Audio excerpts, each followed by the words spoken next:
L'escalade se poursuit entre l'Iran et Israël avec de fortes explosions à Jérusalem, également à Tel Aviv ou à Haïfa, ce qui veut dire que la défense antiaérienne ultra sophistiquée israélienne peut être prise en défaut. On va vous expliquer comment avec Xavier Titelman, expert aéronautique, ancien de l'aviation navale. Merci d'être avec nous ce matin. Bonjour. Alors, ce système de protection israélien, on en entend beaucoup parler depuis 3 jours maintenant.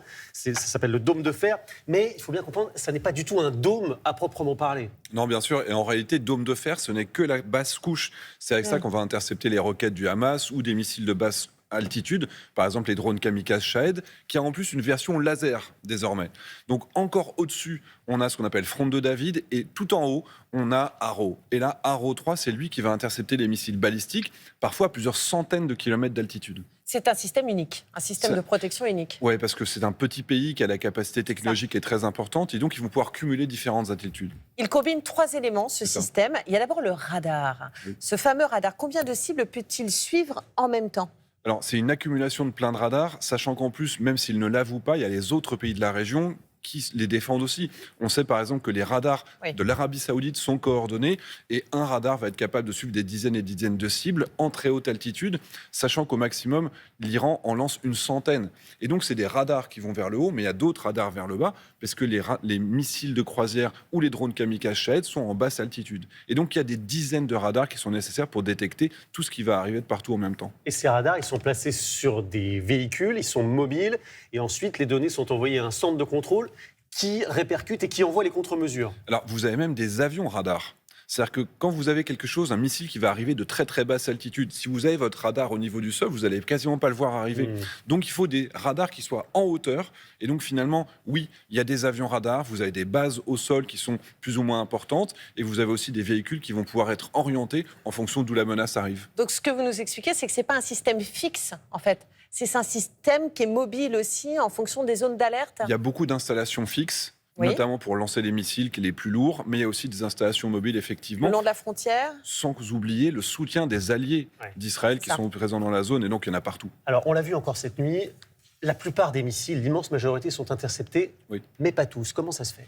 Alors déjà, il y a une question de saturation. Dans la première nuit, quand il y a plus d'une centaine de missiles qui ont été tirés, après, il y en a 7 qui ont réussi à passer. Et un taux d'interception de 93% sur des missiles balistiques, c'est un succès gigantesque d'un point de vue technologique, mais ça fait quand même des dégâts, on l'a vu sur les différentes villes israéliennes. Dans une deuxième nuit, il n'y avait plus que 50 missiles qui ont été tirés. Donc là, logiquement, moins il y en a qui sont tirés, plus la proportion d'interception va être élevée. Mais il y a aussi des échecs. On a vu par exemple des systèmes Arrow, donc le système israélien lourd, le missile qui part et qui retombe et qui explose à la verticale.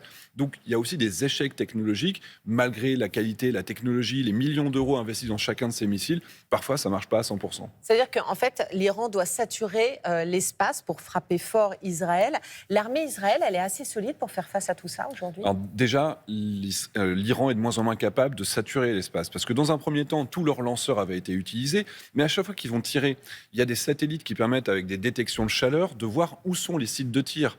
Le lendemain, Israël va arriver et va détruire ce site. Donc chaque jour, l'Iran est moins capable d'en lancer et moins ils vont avoir de capacité de saturation. Le premier jour 100, le deuxième jour 50, aujourd'hui 30, peut-être 10 à la fin de la semaine. Mais 10 missiles, en fait, Israël doit être capable de tout intercepter s'ils n'ont pas de défaut technique. La première nuit, Israël a utilisé 200 avions de chasse. Et c'est vrai que depuis le conflit en Ukraine, il y a un débat sur l'utilité à venir des avions de chasse. Cet événement prouve que les avions de chasse restent un élément prépondérant majeur dans les conflits, même encore aujourd'hui. Bien sûr, il n'y a personne qui remet en cause la possibilité d'avoir des avions de chasse en coordination avec des drones. Donc peut-être que le poids des avions de chasse va relativement être moins important, mais dans le cadre d'opérations à longue distance, avec des tirs à plus de 2000 km dans certains cas, il faut une coopération entre les avions, il faut des systèmes de ravitaillement. Donc il n'y a aucun doute, les avions auront leur place demain. Et Israël, avec 200 avions, on voit qu'ils arrivent à prendre la domination aérienne à plus de 2000 km de chez eux. L'Iran n'a plus aucun moyen de se défendre, ils n'ont plus d'avions. Ils n'ont plus d'aviation pour se défendre et leur défense aérienne au sol est totalement détruite aujourd'hui. Après cette interview, Xavier, vous filez directement au salon du Bourget. L'intelligence artificielle aujourd'hui, elle est partout dans l'aviation. L'armée israélienne, elle est à la pointe de la technologie. C'est vrai qu'il y a des avions aujourd'hui qui peuvent aussi être pilotés sans pilote. Alors, c'est des drones, en fait, d'une manière générale, mais c'est plutôt qu'on va leur donner des capacités supplémentaires. Par exemple, un avion qui va être en train de voler pour aller sur une cible au loin, avec ses capteurs, il va trouver des cibles d'opportunité que même le pilote ne va pas voir. On se dit, tiens, sur la droite, on va avoir des véhicules ou un attroupement ou des radars. Et donc, pendant son passage, on va être capable d'avoir des cibles supplémentaires qui vont s'ajouter à la mission de base. Et donc, c'est plutôt des briques, des modules qui vont s'ajouter sur les avions. Et on n'est pas encore avec des appareils qui vont être totalement pilotés de A à Z et qui vont être capables de taper leur cible tout seul, parce qu'on veut garder des humains dans la boucle pour éviter des bavures telles que la Turquie en avait fait en Libye, par exemple. Pour ceux qui connaissent Star Wars, c'est un peu comme R2-D2 avec Luke. C'est vrai. Voilà, c'est un robot d'appui, d'appoint, mais pour l'instant, c'est surtout une aide. Merci infiniment, Xavier Kittelman.